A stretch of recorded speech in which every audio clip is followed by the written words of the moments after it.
My name is Lauren. I'm a registered nurse, and I used to believe that vaccines were the greatest advancement in modern medicine. I used to believe that the adverse effects were nearly non-existent until my own children were injured by vaccines. Almost every parent is pro-vaccine until it's their child who's harmed.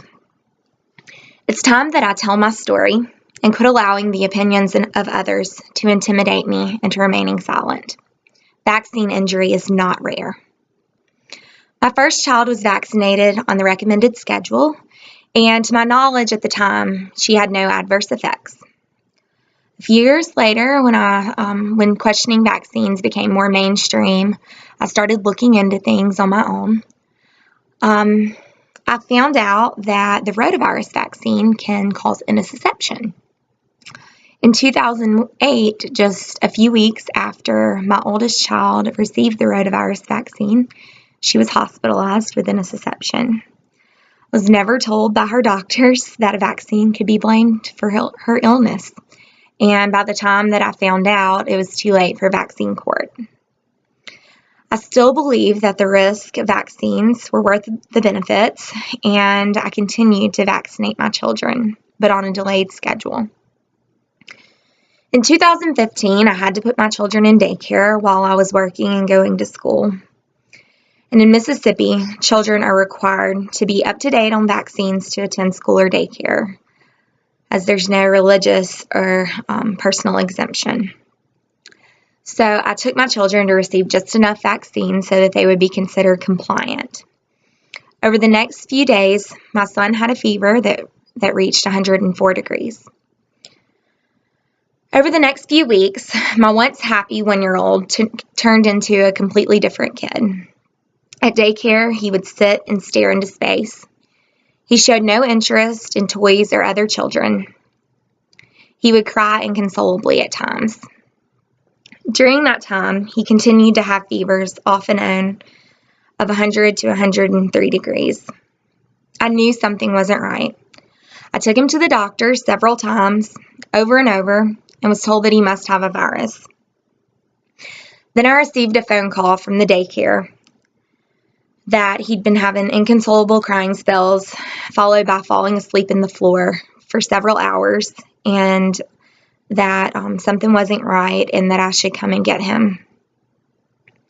I took him to the doctor again and was told again that he probably just had a virus.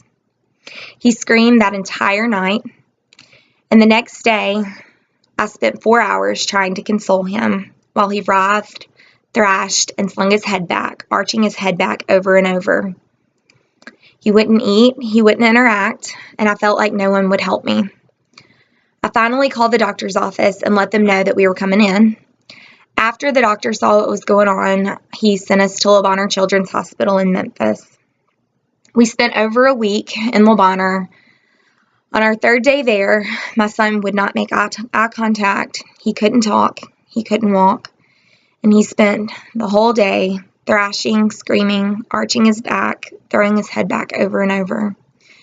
When he wasn't doing that, he was just lying there, staring at the ceiling. He was treated for encephalitis of unknown origin. I was afraid to mention his recent vaccines to the doctors because I thought I would just be blown off. I felt guilty for going against my instinct and having him vaccinated.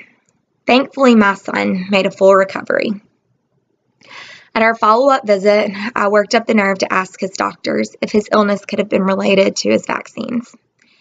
They all agreed that it was very likely that vaccines were responsible for my son's illness, and they were prepared to write him a medical exemption until they found out that we lived in Mississippi. In Mississippi, a doctor's word is not good enough. Doctors of Mississippi patients are required to send a written request to the State Department of Health, and their requests are denied or granted by a doctor who's never laid eyes on the child. Many doctors receive backlash from the health department for writing exemptions that don't meet a small list of conditions that they feel warrants an exemption.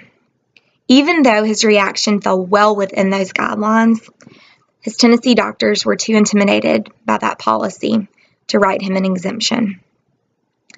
It took 6 months of jumping through hoops to finally obtain an exemption for my son. While we were waiting for his exemption, he was kicked out of daycare twice and forced by the health department to receive further vaccines in order to return. As if what we'd been through wasn't enough, months later, while I was looking at his VAERS report and his shot records, I noticed that something didn't look right. According to his VAERS report and his shot records, the vaccine that he was given before he ended up in the hospital were the DTaP, the MMR, and the Kenrix. The Kenrix is a combination vaccine that contains DTaP and polio. So not only was my son given a vaccine meant for a 4-year-old, he was given 2 doses of the same vaccine. I went to the health department where he received his shots with his records and asked to speak with a nurse, and I just wanted to know why I hadn't been contacted about the error.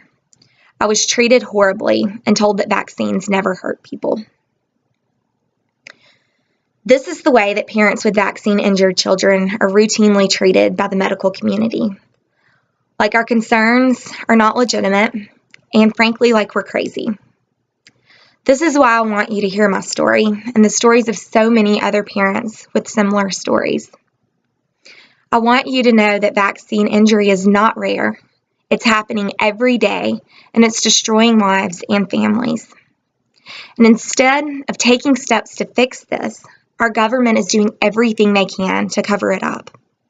I urge you, no, I beg you, to go see the movie Vaxxed and not come out shocked, changed, and ready to join me in this fight for our children.